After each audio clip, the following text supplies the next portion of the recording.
I have a problem. It's a big problem. I forget stuff.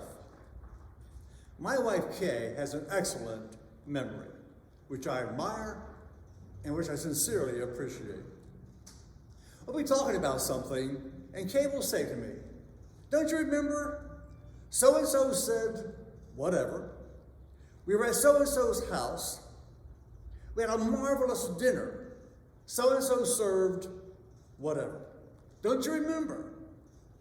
9 times out of 10, I have to reply, "Sorry, but I do not remember." Bill was telling his friend Charlie about an argument he had with his wife. And Bill said, "Charlie, I really hate it. Every time we have an argument, my wife gets historical." Charlie replied, "Don't you mean she gets hysterical?" "No," Bill insisted. "I mean my wife gets historical. Every time we argue, she remembers everything, all the details. She doesn't forget anything."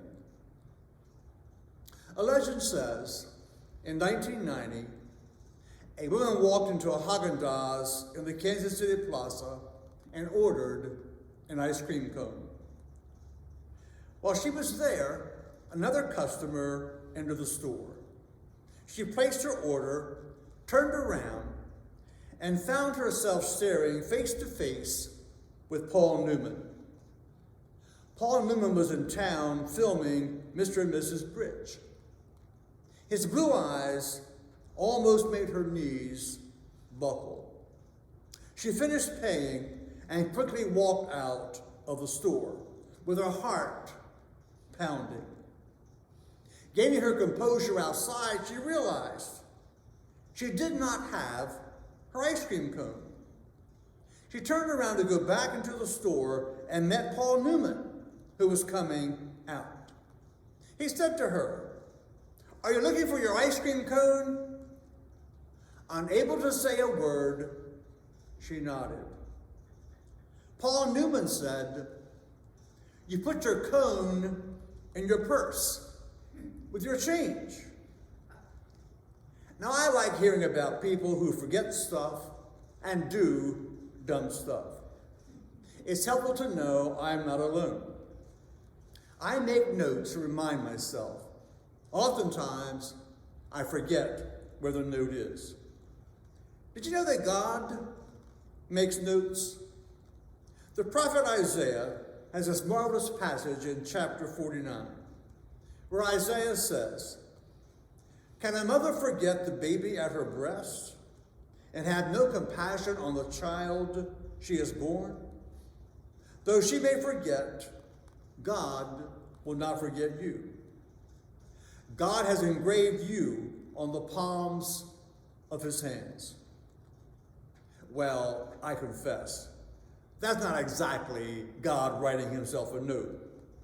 But it does reassure us that God will not forget us. Some 700 years before the birth of Jesus, God's people, the Israelites, were being battered into submission by powerful enemies. There was every reason for the people to despair. The prophet Isaiah, God's spokesman, told them the stark, hard truth.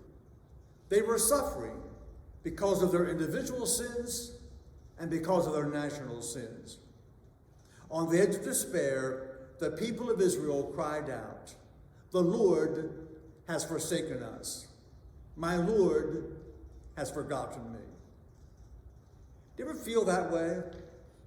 As if Jesus has forgotten you? Remember, on the cross, Jesus cried out, my God, why have you forsaken me?" The mighty word of assurance comes from the prophet Isaiah. God has not forsaken us. God has not forsaken you or me. God cannot forsake us. As long as you and I live and breathe, God cannot desert us. Isaiah asked a question that a 10-year-old could answer. is a mother with a tiny baby capable of deserting that child. Everybody knows that it is almost impossible. The bond between mother and baby is perhaps the strongest human bond. Yet, says Isaiah, a mother could desert her child more easily than God could desert you or me. Even though you and I forget, even though you and I oftentimes forget God, God will not forget us.